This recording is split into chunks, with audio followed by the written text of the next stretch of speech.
বাবার চোখে তার ছেলেটা আজ নষ্ট হয়ে গেছে। তার চিন্তাগুলো দুর্গন্ধময়, যেমনটা গন্ধ বের হয় মরা জিনিস পচে। তার কথা বিষের থেকেও বিষাক্ত।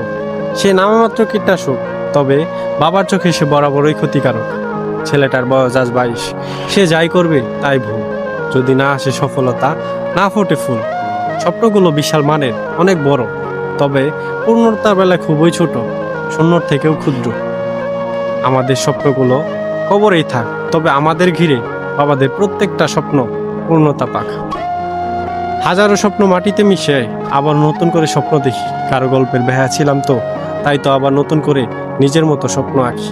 যদি কখনো সফলতা পাই, যদি ফোটাতে পারি বাবার মুখে হাসি, সেই দিন বাবাকে জড়িয়ে ধরে বলবো, বাবা, আপনাকে আমি বড্ড ভালোবাসি।